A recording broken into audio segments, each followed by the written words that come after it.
Felicidade é a certeza que não estamos vivendo a vida inutilmente. Sejam muito bem-vindos a mais uma resenha neste canal. A gente vai falar hoje sobre um livro que eu ainda não sei como descrevê-lo, mas vou tentar passar ao máximo para vocês todas as sensações que eu senti. O nome do livro é Olhai os Lírios do Campo, do Érico Veríssimo. Inclusive, quem escolheu essa leitura para mim foi meu clube no WhatsApp. Se você tem interesse em entrar, vai na aba de posts aqui no canal, entra lá, tá? Que a gente vai poder conversar sobre livros e vocês vão poder escolher algumas leituras, tá? Para mim, eu vou poder trazer aqui para vocês. Então, vamos para análise do livro, tá? Vou tentar organizar a mente aqui, porque são muitas informações que eu quero passar para vocês, mas de antemão vou falar os pontos negativos do livro. E não são muitos, mas eles existem e eu preciso apontar porque eu não quero que vocês simplesmente vão ler o livro e encontre isso e fale, mas ela não indicou esse livro. Então vamos para duas coisas que talvez tenham me incomodado um pouco, mas faz sentido para a narrativa, para a construção ali do personagem principal, para a construção da própria história que o Érico Veríssimo queria passar. Então vamos para os pontos negativos desse livro. Basicamente, eu acho que depois da metade do livro, vocês vão entender quando eu começar a contar mais a história, a gente percebe muitos diálogos, e se torna cansativo, de certa maneira, quando você dá de cara com tantos diálogos. Mas é a vida humana, é uma pessoa conversando com a outra, então faz sentido. Mas, de fato, vai chegar um momento que vocês vão ficar, ai, nossa, meu Deus, esses diálogos. E dentro desses diálogos, tem muita coisa sobre política, sobre revolução, sobre coisas da época. E aí, isso nos aproxima muito das críticas que o Érico Veríssimo recebia ali logo no começo, quando as pessoas começaram a ler e dar mais visibilidade para as obras dele. Elas criticavam que ele tinha um estilo, como que eu posso dizer? Um estilo próprio, assim como cada autor tem, mas de trazer a vida. Você lê os livros, é como se você realmente tivesse ouvindo a história de uma pessoa comum, de uma pessoa, de um vizinho seu, ou as suas próprias dores. E as pessoas criticavam esse estilo dele, de tentar passar situações muito humanas para dentro desses livros, e eu não acho que isso seja uma crítica, que isso seja algo ruim, mas alguns diálogos se tornam bastante cansativos, porque, enfim. Mas faz sentido para a construção do personagem principal, que é o Eugênio, então vai fazer total sentido ao longo do tempo, e aí vocês vão entender o porquê. Mas a minha crítica basicamente é essa, assim. Parecia que chegou um momento que ele já estava se arrastando muito, mas a gente precisa entender que o personagem principal saiu de um ser humano extremamente materialista para um ser extremamente humanista, humanizado, capaz de enxergar a dor dos outros. E a frase que eu trouxe inicialmente fala sobre felicidade. Então, esse personagem, de fato, ele tá buscando a felicidade, só que nos lugares errados. Então, ele passou toda uma vida focando em coisas que não precise focar, mas que ele deu muito mais ênfase, sabe? Muito mais foco e esqueceu de olhar os lírios do campo. E aí ele vai aprendendo isso ao longo do tempo e a gente vai aprendendo junto. Esse livro vai ser o clássico livro que eu vou ficar perdida entre os acontecimentos em tentar explicar para vocês. Por quê? É muito difícil você parar um tempo para habitar um livro. Qual foi a última vez que você habitou um livro? E qual foi a última vez que você habitou um livro que ele te causou todas as emoções possíveis? Este livro foi Olhai os Lírios do Campo. Faz muito tempo que eu não sentia tantas emoções lendo um livro. Eu senti raiva logo ali nas primeiras páginas. Depois eu fiquei curiosa. Depois eu senti. Como que eu posso dizer? Eu me enxerguei em muitos personagens. Eu chorei. Eu fiquei feliz. Eu fiquei entusiasmada. Eu fiquei pensativa, reflexiva. Então, tudo você consegue sentir nesse livro. Inclusive, uma das moças que me indicou no meu clube, ali no meu canal, no WhatsApp, ela disse que chorou muito lendo esse livro e realmente tem cenas, assim, que você realmente chora. Eu poderia citar pelo menos 3 ali, que são bem tristes, que você não quer se despedir desses personagens, mas vamos tentar organizar as ideias. Aqui nessa história, a gente vai conhecer o Eugênio. Ali nas primeiras páginas, a gente vai ver que ele tá casado, tá? E ele recebeu uma carta de que a Olivia, e a gente não sabe quem é a Olivia, a gente não sabe quem é Eugênio ou Genoca, né? A gente não sabe, mas vai descobrindo ao longo do tempo. E aí a gente vê ele recebendo essa carta e a mulher dele tá na parte de baixo da casa, uma mulher muito rica, com muitas posses. E aí ele quer dar um jeito de sair da casa porque ele precisa ver essa Olivia. E aí foi o primeiro momento que eu senti muita raiva, porque eu pensei, vai ter plot de traição logo de cara? Como assim, Érico Veríssimo? Mas aí vai construindo a história e aí você vai entendendo o real sentido de começar com essa cena. E aí ele vai de encontro com essa Olivia e aí a gente vai entendendo quem é a Olivia.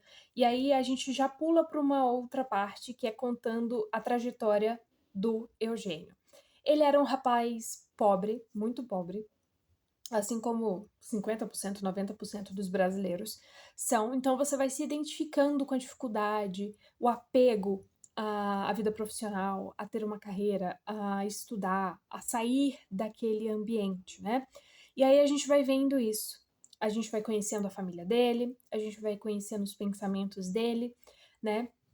E aí a gente dá de cara com uma família extremamente simples. E ele começa a fazer medicina porque ele quer sentar na mesa com os grandes, ele quer fazer parte daquela galera, ele quer ter acesso ao mais alto cargo, ele quer ter acesso às pessoas muito superiores, de acordo com a cabeça dele, e aí a gente vai vendo ele estudando, né, a dificuldade de mesmo estando junto com pessoas ricas ali na faculdade, alunos ricos, das pessoas enxergarem ele, né, das pessoas realmente respeitarem, pelo menos na cabeça dele era assim.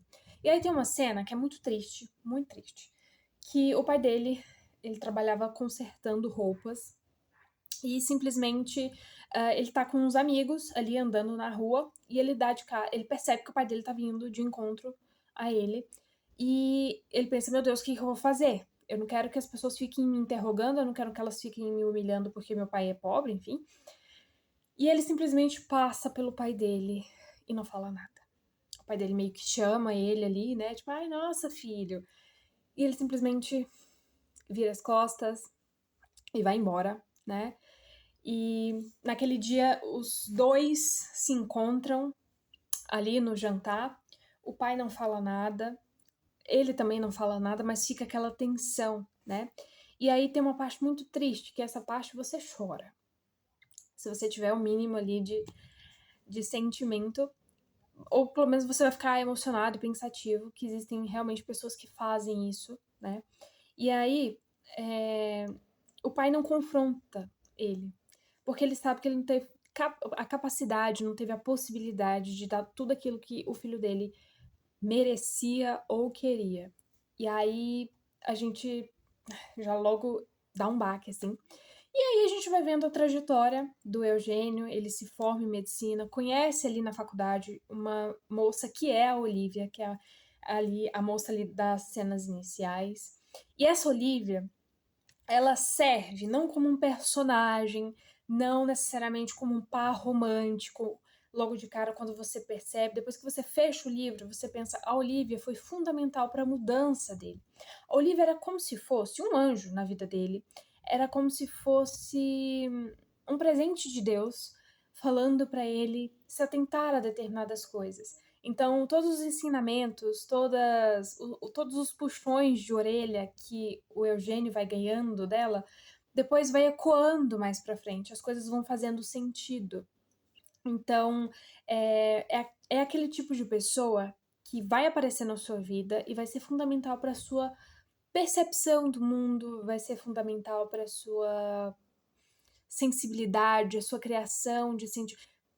Ele começou a perceber o mundo através dos olhos da Olivia. Óbvio que, assim como a maioria de nós, ele ouvia os conselhos dela, se esgueirava, saía, né?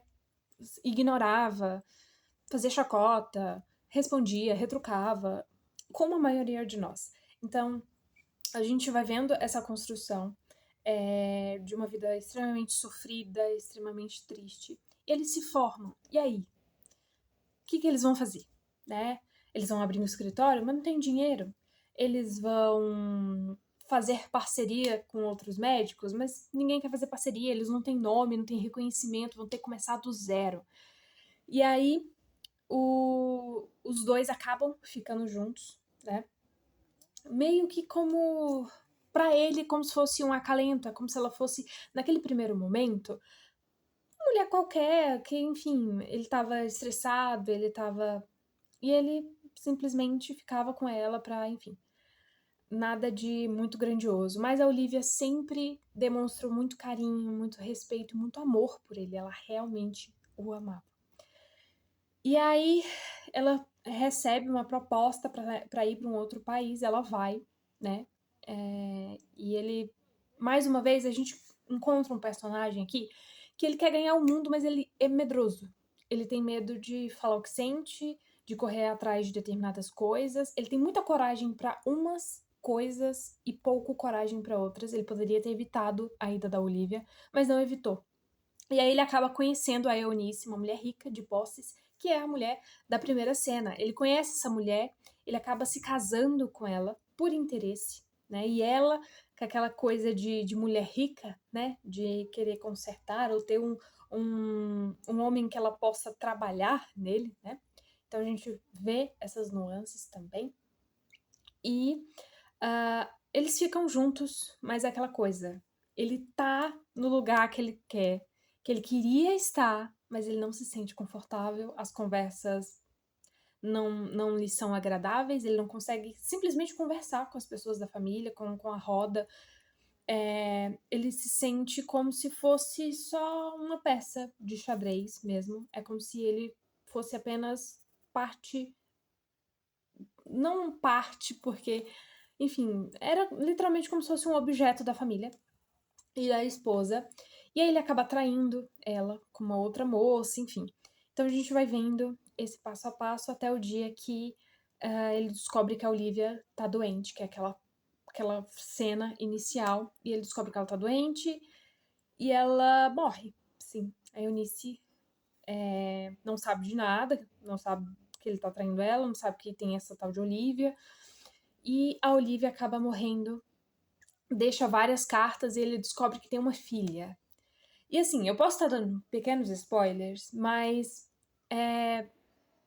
tudo isso foi extremamente fundamental para a mudança do Eugênio, para o crescimento do Eugênio. A perda da Olivia, o nascimento de uma filha que ele nem sabia a existência. Então a gente vai vendo um personagem que ele vai dando valor, ele começa a dar valor ao simples, ele se separa da Eunice, e aí ele vai tentando se reconstruir. E aí ali logo nos 50%, 60%, a gente já vê um homem mais mudado, né? E ali no final é lindo de ver que as coisas simples já o agradam. Ele sabe que é possível encontrar felicidade em pequenos momentos, em pequenas, enfim. E é um livro muito bonito. Eu não poderia indicar livro melhor para vocês. Então, O Olhar e os Lírios do Campo é um livro muito acolhedor, muito pesado em alguns momentos, mas diz muito, na verdade, reflete muito o pensamento de algumas pessoas, o quanto elas precisam passar por determinadas coisas para começar a dar valor ao simples. Ai, não gostei não. Lembra que eu falei ali no início do vídeo com vocês 2 pontos negativos que eu achei da história? E aí, são tantos acontecimentos, é tanta coisa, é tanto sentimento, que faz muito sentido esses diálogos, às vezes ficar parado, parecer que tá parado, né? Mas até nesses diálogos a gente percebe o Eugênio crescendo como homem e crescendo como pessoa. Ele parou de olhar apenas para os próprios desejos, para as próprias vontades e passou a olhar para o exterior. E aí eu queria ler uma das últimas frases que tem no livro, quando ele está observando a sociedade, quando ele entendeu o que é olhar os lírios do campo, quando ele entendeu que a beleza está nas pequenas coisas. Ele diz o seguinte: os homens viviam tão ofuscados por desejos ambiciosos que nem sequer davam por ela a vida, as pequenas coisas. Nem com todas as conquistas da inteligência tinham descoberto um meio de trabalhar menos e viver mais. Que é justamente isso, né? Que a Olivia fala para ele sobre olhar os lírios do campo, que tem na Bíblia, que é para você trabalhar, mas você trabalhar com um objetivo. E ele passa a fazer isso olhando para. Então, assim, tentei passar ao máximo da história para vocês, mas são muitos ensinamentos. Vocês vão precisar ter a paciência de habitar esse livro, de abrir o livro, de tentar entender a trajetória do Eugênio, de tentar olhar para aquelas experiências, para aquela vida e pensar: não quero fazer a mesma coisa que Eugênio, não quero chegar lá na frente e perceber que eu poderia ter amado a mulher diferente, eu poderia ter tido uma família, ter momentos melhores se eu não tivesse parado de observar e focar só em mim e focar em outras pessoas e ter coragem para fazer determinadas coisas. Eu ainda queria expressar o máximo de todos os sentimentos, de toda a história que eu senti lendo esse livro, mas realmente é muito difícil. Talvez saia outro vídeo eu conseguindo reorganizar os pensamentos aqui com vocês, mas o vídeo é esse, por enquanto, que é isso, gente. É muito difícil você conseguir expressar ao máximo. Quando você acaba de fechar o livro, você ainda fica ecoando aquela história por muito tempo. Eu queria fazer um outro vídeo mais detalhado, talvez ponto a ponto, mas eu acho que é isso, assim. Como eu disse anteriormente, vocês vão ter que ter a paciência de habitar este livro, de encarar as experiências do Eugênio, de tentar se colocar no lugar dele e pensar: não quero viver do mesmo jeito, não quero ter que perder pessoas, perder tempo, percebendo que a gente tá olhando para os lugares errados, a gente tá querendo sentar em lugares que não é pra gente, que não é pra gente sentar, enfim. Então é o livro. É como se fosse uma montanha russa, sabe? Só quem leu, só quem estava lá vai entender. E é um livro maravilhoso. Eu amei a escrita do Érico, muito humana, sabe? Muito próxima das experiências que talvez muitos de nós já passou, vai passar, enfim, ou conhece alguém que já passou. Então, que a gente aprenda com a história do Eugênio que a gente precisa olhar para os lírios do campo, a gente precisa olhar para as pequenas coisas, o abrir de janela, o acordar, o abrir dos olhos, e encarar a vida com outros olhos, com outra mentalidade. E aí tem uma parte, inclusive, na história, que o Eugênio fala: olha, realmente felicidade são pequenas gotas, são pequenos momentos. Ele passa a trabalhar muito como médico para criar o seu próprio nome, ajuda muitas pessoas. E aí ele fala: olha, eu não tenho tempo para nada, mas eu descobri que o momento de felicidade é entre um trabalho e outro, entre um prazo e outro, que eu posso conversar com um amigo, que eu posso ver minha filha, que eu posso abrir um livro, que eu possa, enfim, são esses pequenos momentos. Então, eu espero que vocês tenham gostado, espero que vocês leiam Érico Veríssimo. Se vocês leram esse livro, me conte. Se vocês vão ler, me conte também. Ou se vocês já leram algum livro do Érico Veríssimo e quiserem me indicar. Mas é isso, eu espero que vocês tenham gostado. Esse é mais um vídeo do canal. Não deixe de se inscrever, compartilhar, ligar sininho, tudo, tá? Vocês não vão perder nada com isso, vão ganhar muito, inclusive muita experiência junto comigo, da gente ir encarando e conhecendo mais autores e mais livros. Espero que vocês tenham gostado. Um beijo!